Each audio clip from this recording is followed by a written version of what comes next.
बुरी लगे, इसके बाद गाली दोगे, क्या दोगे, वो आपकी जिम्मेदारी है। हम सब की जिम्मेदारी है कि हम लोगों को बिना ये सोचे हुए, हम लोग संकोची हैं, हम बस में बैठते हैं तो बस में उनका प्रभाव क्यों दिखता है, ट्रेन में उनका प्रभाव क्यों दिखता है, उनका एक आदमी बकबक होता है तो ट्रेन या बस में बैठेगा पूरे डिब्बे को कैप्चर कर लेगा और हम संकोच में रह जाएंगे। ऐसा ना हो हम बहन जी का नाम ले दें तो लोग कहें अच्छा यार चले दलित वाला है, ऐसा ना हो हम अखिलेश का नाम ले दें, नीतीश कुमार का नाम ले दें, लोग कहें कि जाति वाला है, ऐसा हम यार ये कहते हैं कि हम चंद्रशेखर भाई को बहुत पसंद करते हैं तो कहें अरे यार ये उसी तरफ खड़ा हुआ है। ये संकोच हम लोगों को छोड़ना होगा, भोंपू बनना पड़ेगा। भोंपू जैसे पहले सरकारी भोंपू होता था ना दूरदर्शन, वैसे ही हम सब लोगों को पान की दुकान पे खड़े हों, चाय की दुकान पे खड़े हों, बस में बैठे हों, ट्रेन में बैठे हों, अगर किसी ने अपना मुद्दा घुसेड़ा उस मुद्दे पे बहस मत करिए। कोई अगर राम मंदिर पे बात कर रहा है उसको काटिए मत, जातिवार जनगणना घुसेड़ दीजिए, उसके मुद्दे को काटने की जरूरत नहीं है। आप, मैं चूँकि मीडिया का विद्यार्थी हूँ तो मैंने एक चीज़ समझी, एजेंडा सेटिंग। एजेंडा सेटिंग ये होती है कि मीडिया या ये भोंपू लोग ये डिसाइड नहीं करते कि आप प्लस में बोलें या विपक्ष में बोलें, ये डिसाइड करते हैं कि किस बारे में बोलें। मुद्दा सेट कर देते हैं कि पनौती पे ही बात होगी 10 दिन देश में। आज जो है ये यात्रा कहाँ से आई थी और इस यात्रा का क्या उद्देश्य है, उसको लेके क्या देश में मैसेज है? देखिए, मैसेज तो इसका बहुत बड़ा जाएगा क्योंकि इसका उद्देश्य ही सामाजिक है और हमारे देश के हित के लिए, यहाँ के नागरिकों के हित के लिए है। जो ये यात्रा वहाँ से चली है, लोगों को जगाते हुए, हर ज़िले में संपर्क करते हुए, क्योंकि आज हमारे समाज के साथ जिस तरह दौर से जो हमारा समाज गुजर रहा है वह संविधान की जन जागरूकता के लिए बहुत ज़रूरी है। संविधान हमें हर तरह की आज़ादी देता है, समाज हमें समानता देता है, भाईचारा की भावना सिखाता है और हमें कानून से रक्षित भी करता है। तो लेकिन आज जिस प्रकार से सरकारें काम कर रही हैं वह पूरी तरह से असंवैधानिक है। इसका आप सभी लोग बड़ी करीबी से अनुभव भी कर रहे होंगे और महसूस भी कर रहे होंगे। तो ये यात्रा जो है हमारे समाज के लिए बहुत ही महत्वपूर्ण है। इसका उद्देश्य क्या है सर? इसका उद्देश्य है लोगों के बीच में जागृति पैदा करना कि लोग संविधान में दिए हुए अनुच्छेदों के बारे में जानें, अपने अधिकारों के बारे में जानें, अपने मौलिक अधिकारों के बारे में जानें, अपने कर्तव्यों के बारे में जानें। इसीलिए इसका उद्देश्य ये संविधान का है, यात्रा चलाने का। और ये यात्रा कहाँ से चली थी, कहाँ पे ख़त्म होगी सर? ये आज यहाँ पे समापन है, आप जान ही रहे हैं, और ये फर्रुखाबाद से चली हुई, मुजफ्फरनगर से चली है और आज लखनऊ में इसका समापन है। और क्या नया मैसेज देंगे सभी हमारे दर्शकों को और देश की जनता? देश की जनता को और दर्शकों को हमारा यही संदेश है कि संविधान के प्रति अपनी जिम्मेदारी और जागरूकता को समझें और आज जो इसे खत्म करने की जो योजना बनाई जा रही है, जगह जगह आपने भी सुना होगा कि संविधान की प्रतियां जलाई गईं, लेकिन आज तक अपराधी खुला घूम रहा है, वह जेल में नहीं है, उसे जेल में होना चाहिए। तो हम जब इसके संविधान के बारे में पूरी तरह से समझ पाएंगे तभी जाकर हम अपने संविधान को संरक्षित रख पाएंगे, और संविधान को संरक्षित रखने के लिए जी जान से हमें लग जाना होगा। जाएगा सब कुछ कोई नहीं।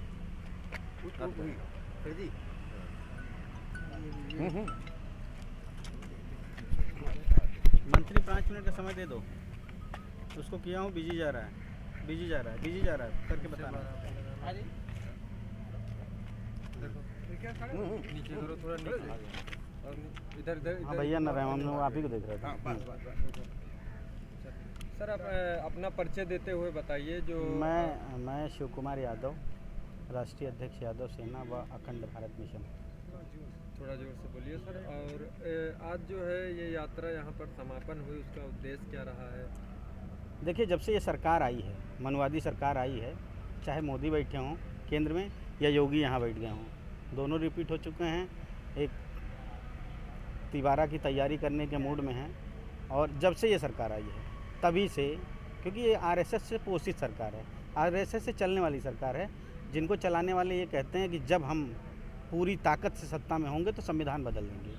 वो बाबा साहब के संविधान को ना मानकर मनु के संविधान को मानने वाले लोग हैं और मनुवादी व्यवस्थाओं से लोगों को कुचलने का कुचक रचते रहते हैं। कभी प्रतियां जला दी जाती हैं, कभी कहा जाता है कि हम तो संविधान को मानते ही नहीं, लेकिन उनके ऊपर कोई कार्रवाई नहीं होती है। और रामचरितमानस में जो गलतियां हैं, जो गलत लिखा गया है किसी के बारे में, किसी जाति के बारे में, समाज के बारे में, अगर उसका विरोध कोई कर देता है, वो सिर्फ चौपाई जला देता है तो उनको जेल में डाल दिया जाता है उठा के। तो मुझे कहना सिर्फ यही है कि यात्रा जो मुजफ्फरनगर से 14 तारीख को शुरू हुई, आज 24 तारीख हो गई, 10 दिन चली है और लगभग पूर्वांचल होते हुए यहाँ लखनऊ पहुँची, आज समापन है इसका। ये यात्राएं सिर्फ संविधान दिवस के इर्द गिर्द या बाबा साहब भीमराव अम्बेडकर की जयंती के आसपास, उनके पुण्यतिथि के आसपास, बीपी मंडल के जयंती और पुण्यतिथि के आसपास ही नहीं चलाई जानी चाहिए, ये अनवरत चलनी चाहिए। यात्रा अगर बस से ना चले तो साइकिल से चले, पैदल चले, गांव में चौपाल होनी चाहिए, क्योंकि ये बातें अगर आप नहीं पहुंचाएंगे अपने लोगों के बीच ना, तो आपके बीच के जो जयचंद तो नहीं कहना चाहिए, जयचंद अच्छा आदमी था, उसने तो सम्मान की लड़ाई लड़ा था। विभीषण जो बैठे हैं हमारे समाज के, चाहे स्वामी प्रसाद केशव प्रसाद मौर्य हों, चाहे स्वतंत्र देव सिंह हों, पटेल हों, या एक और पटेल हैं महिला, वो हैं, उनके पति हैं, या डॉक्टर निषाद हों, चाहे आजकल एक राजभर चचा हैं, वो भी उन्हीं की माला जप रहे हैं, ये सिर्फ़ और सिर्फ आपके वोटों की दलाली करके वहाँ ले जाकर बेच देंगे, रुपया पैसा लेके या मंत्री का पद लेके। क्योंकि एक व्यक्ति भी क्यों नहीं बोल रहा है। यहाँ 69,000 भर्ती पीड़ित बच्चे पड़े हैं, जो 15,000 पद चुरा लिए गए ओबीसी के। कौन ओबीसी का नेता आ रहा है भाजपा में बैठा हुआ? उनको सिर्फ वोट चाहिए भाजपा का। अगर ये यात्राएं नहीं होंगी, आपको संविधान के प्रति जागरूक नहीं करेंगे अपने समाज को, तो ये आपके घरों में से आपकी व्यवस्थाएं चुरा लेंगे और आप कुछ नहीं कर पाएंगे। फिर से ये वही चाहते हैं कि अगर आप इनकी चोरी के खिलाफ, गलत जो ये कर रहे हैं उनके खिलाफ बोलिए तो आपकी ज़बान कटवा लें। अगर उनकी गलतियां, उनकी चोरियां आप पकड़ लें, सुन लें, तो आपके कानों में शीशा पिघला के डलवा दें। ये सिर्फ वही चाह रहे हैं, और उसके लिए सिर्फ उसका से बचने का सिर्फ एकमात्र रास्ता है संविधान। और संविधान को जब तक आप मजबूत स्वयं नहीं करेंगे, संविधान के लिए अपने घर परिवार के लोगों को और आने वाली पीढ़ियों को जागरूक नहीं करेंगे, तो फिर से आप गुलाम बनने के लिए तैयार रहिए। सामने हड़िया और पीछे झाड़ू। बिल्कुल स्कूल में पढ़ाया जाना चाहिए। बिल्कुल पढ़ाया जाना चाहिए भाई। जिस संविधान की शपथ लेके देश चल रहा है, अदालतें चल रही हैं, मंत्रिमंडल चल रहा है, उस संविधान को क्यों नहीं पढ़ाया जाना चाहिए? संविधान पढ़ाया जाएगा। संविधान में जो हमारे संवैधानिक अधिकार हैं, हमारे अन्य व्यवस्थाएं जो उससे चल रही हैं, जब तक हमारे बच्चे नहीं जानेंगे वो लड़ेंगे कैसे? वो तो पढ़ते पढ़ते नौकरी के चक्कर में पड़ जाते हैं कि अब हमको रोज़गार चाहिए। संविधान के बारे में तब जान पाते हैं जब सब कुछ करने के बाद उनको नौकरियां नहीं मिलती, उनको रोडों पे धरना देना पड़ता है, तब वो कहते हैं कि अब हमको ज़रूरत किसकी है? संविधान की। फिर संविधान से लड़ते हैं, फिर पाते हैं, उसमें पता चला वर्षों समय बीत जाता है। लेकिन अगर ये चीज़ शुरू से ही बच्चों को पढ़ाई जाए कि संविधान क्या है, संविधान ने तुमको क्या दिया है, उसमें क्या तुम्हारे हक अधिकार हैं, कैसे तुम लड़ सकते हो, कैसे तुम जीत सकते हो, तो ये लड़ाई आसान हो जाएगी। महोदय जी, आप जातियों में बटे हुए हैं, एकजुट कैसे होंगे? जनता को इस बारे में क्या संदेश देना चाहेंगे आप? भैया, जातियों में बटे हुए हैं, लेकिन बहुजन समाज की जो भी जातियां हैं, पिछड़े समाज की, दलित समाज की, या अल्पसंख्यकों की जो भी जातियां हैं, जो दलित में आती हैं, ओबीसी में आती हैं, सबकी समस्याएं तो एक है ना। सबके रहन सहन के तरीके एक हैं। सब कमेरा समाज से आते हैं, सब मेहनत मजदूरी करने वाले और खेती करने वाले लोग हैं। तो जातियों से कहा, तो किसमें जातियाँ नहीं हैं? जिनको आप समर कहते हैं, क्या उनके पास जातियाँ नहीं हैं? ब्राह्मणों में कम से कम 15-20 जातियाँ हैं, तो हम क्या मान लें ब्राह्मण एक नहीं है? आप उनको देख के कुछ नहीं सीख पाते हैं, आप उनको देख के सिर्फ मंदिर जाना सीख पाते हैं। वो तो सर अपने आप को स्वर्ण कहते हैं ना। स्वर्ण कहते हैं ना, उनसे पूछिए ना। तिवारी कहता मैं दुबई में शादी करूँगा, तिवारी में नहीं करूँगा। वो भी तो, वहाँ भी तो वही व्यवस्थाएं हैं, क्योंकि ये जानबूझ के ऐसी व्यवस्थाएं करें। और आपसे क्या कहते हैं, अच्छा यादव जी आप क्या यार ग्वाल हो, तो ग्वाल में शादी करना, नहीं तो आपका जो जीन है ना वो ख़राब हो जाएगा। वो ख़राब नहीं करते हैं, आपके जीन को कुंद करते हैं। वो जानते हैं कि दूसरे गोत्र में या दूसरी जाति में आप शादी कर लेंगे तो आपकी जो नस्लें हैं, जो आपके बच्चों में आने वाला जीन है, वो बहुत उन्नत किस्म का होगा। और हमारा समाज खेतिया समाज है, हर साल अपने खेतों में अनाज बदल देता है, लेकिन जीन नहीं बदलना चाहता, जिससे सैकड़ों साल लोग जिंदा रहते हैं, पीढ़ियाँ चलती हैं। जातिगत जनगणना पे क्या कहना चाहेंगे? भाई, जातिगत जनगणना ही हमारे आपके मूलभूत अधिकार पाने का एकमात्र रास्ता है। जब तक जातिगत जनगणना नहीं होगी, पता नहीं चलेगा कौन किसका हक मार रहा है। जैसे नहीं कहते हैं ओबीसी का हक तो यादव ने मार लिया, दलितों का हक चमार ने मार लिया। बिहार में जनगणना हो गई, पता चल गया 14.6% ओबीसी में यादव है और 1.5% सिर्फ नौकरियों में और खेती में उसका हिस्सा है। तो बाकी कौन खा रहा है? दलित तो नहीं खा रहा है, मुस्लिम तो नहीं खा रहा, खा कौन रहा है? सवर्ण खा रहा है। तो जब तक आपकी जनगणना नहीं होगी, ये आपको कुत्ता बिल्ली गाय भैंस के जनगणना मुलझाए रहेंगे, गणना मुलझाए रहेंगे, लेकिन जनगणना इंसानों गणना नहीं होगी जिनके बदौलत ये सत्ता में बैठे हैं। अब अगर ये भाजपा वाले सत्ता में बैठे लोग आते हैं चुनाव के समय कि हमारी सरकार आएगी, हमको वोट दो, हम जनगणना करवा देंगे, तो इनको बढ़िया सा चप्पल निकाल के पहले 2 ही चप्पल मारिए, तब बात करिए कि 10 साल तुमने क्या किया सत्ता में बैठ के। 2 बार तुमने कस्में खाई, हम आपका हक अधिकार देंगे, हम आपकी जनगणना करवाएंगे, हम आपके बच्चों की पढ़ने लिखने की व्यवस्था करेंगे, हम आपको हवाई यात्रा करवाएंगे। हवाई चप्पल तक छीन ली इन लोगों ने। इतनी समझ अगर आपके पास नहीं है समझने की, तो फिर तो आप इनके जो मनुवादी व्यवस्थाओं की वो चक्की है ना, उसमें पिसने लायक ही हैं। फिर आपको कोई नहीं बचा सकता।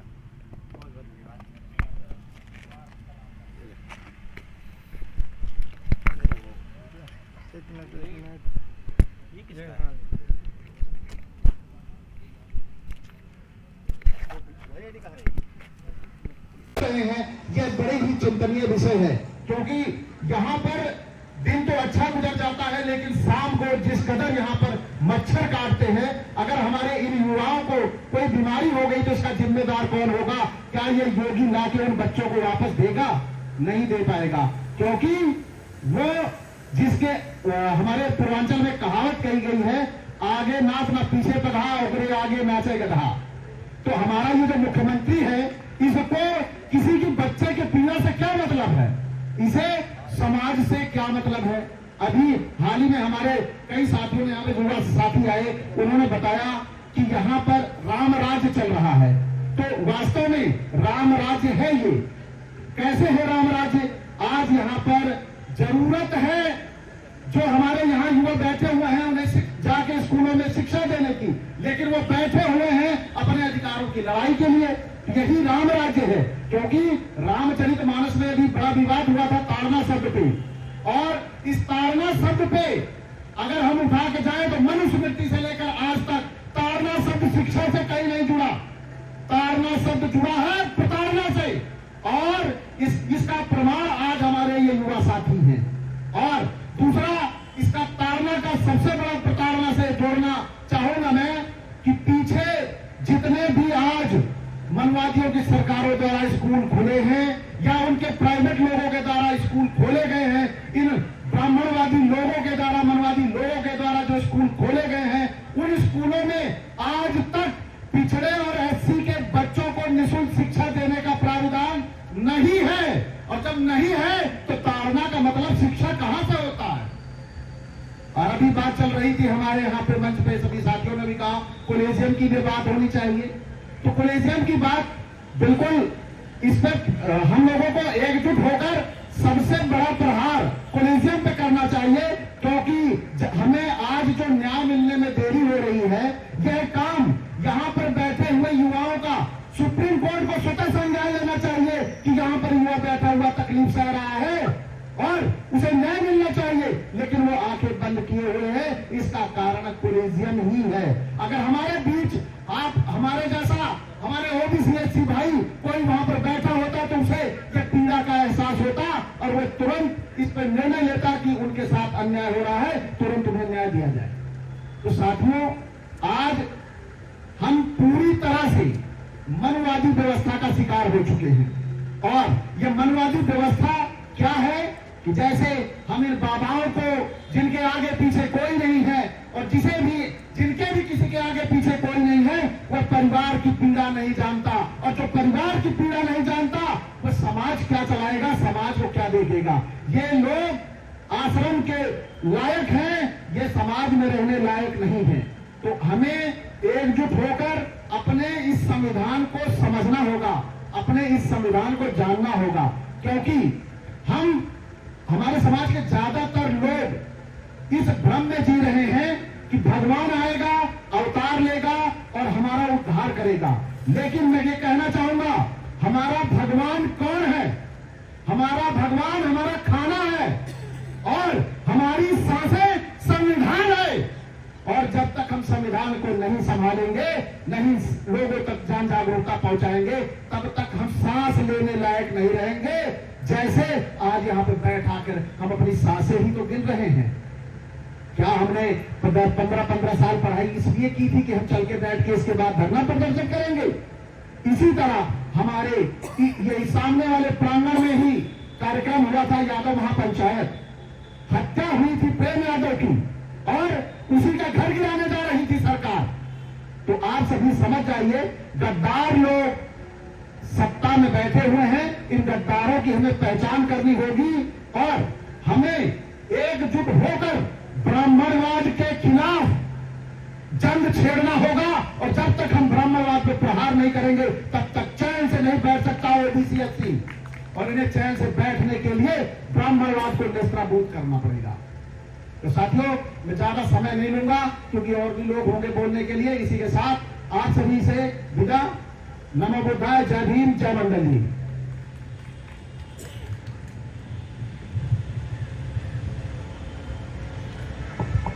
बहुत बहुत धन्यवाद असल सिद्धार्थ जी। अभी एक भाई कह रहे थे कि हम शूद्र हैं, और शूद्र अगर न होते तो इस बड़े प्रदेश के रहे मुख्यमंत्री, उनका बंगला गंगा जल और गौमूत्र से धुलवाया गया। और ये तो वही मनुवाद की व्यवस्था को सामने ला रहे हैं। उसी समय चिता दिया था और उसी समय इस बात को कह दिया था, और केवल लोगों में भ्रम फैला करके आपस में लड़ा करके इस सत्ता पर काबिज हैं। अब जानना होगा, समझना होगा। अब मैं पेरियार ललई सिंह के भतीजे सुरेंद्र सिंह जी हमारे बीच में हैं, मैं उनको बड़े सम्मान के साथ आमंत्रित करना चाहूँगा। श्रद्धेय माननीय श्री सुरेंद्र सिंह जी आए और बच्चों को मार्गदर्शन करते हुए इस संविधान जन जागृत यात्रा को सफल बनाने के लिए, समापन व्यवस्था को सफल बनाने के लिए आए। माननीय सुरेंद्र सिंह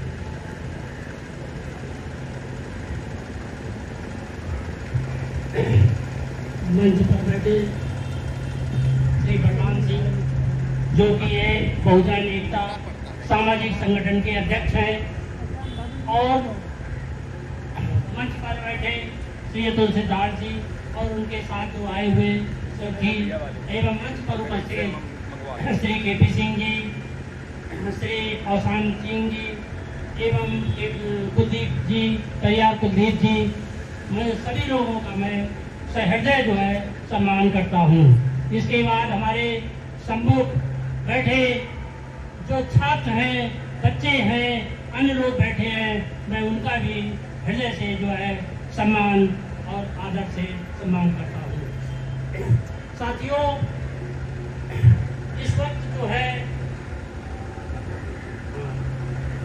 और इस वक्त हमारे बीच में जो है नेशनल जनपद के संपादक भाई नीरज पटेल जी इस वक्त मंच पर आ रहे हैं। मैं बलराम जी से कहूँगा कि उनका हृदय से जो है स्वागत किया जाए। मतलब जो है माननीय श्री नीरज पटेल जी।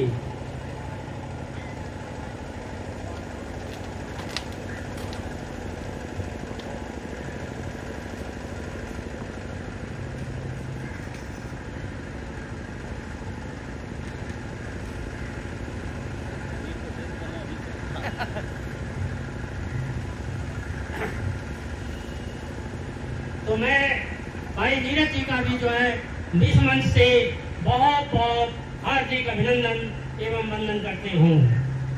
साथियों, ये जो संविधान यात्रा जो मुजफ्फरनगर से चल करके विभिन्न जिलों से होते हुए बदायूं और हापुड़, अलीगढ़, हाथरस, मैनपुरी, बेला, औरैया और इसके बाद कानपुर देहात, कानपुर शहर होते हुए फतेहपुर, रायबरेली होते हुए मुजफ्फरनगर से लेकर के चल करके और जो है आजमगढ़ होते हुए, जौनपुर होते हुए आज जो है 24 तारीख को इसका समापन कर रहे हैं। मैं अपने साथियों को इसका बहुत बहुत धन्यवाद देते हैं जिन्होंने 10 दिन तक इस कठिन संघर्ष करके संविधान, क्योंकि संविधान ही हमको है, क्योंकि संविधान के प्रस्तावना में क्या लिखा है, समता, बंधुता, समानता और न्याय। और आज के युग में इन सभी चीजों का, चूंकि हमारे बाबा साहब डॉक्टर B.R. अम्बेडकर जिन्होंने संविधान की रचना की थी, उन्होंने ऐसा नहीं है कि उन्होंने किसी बल को छोड़ दिया हो, वो जो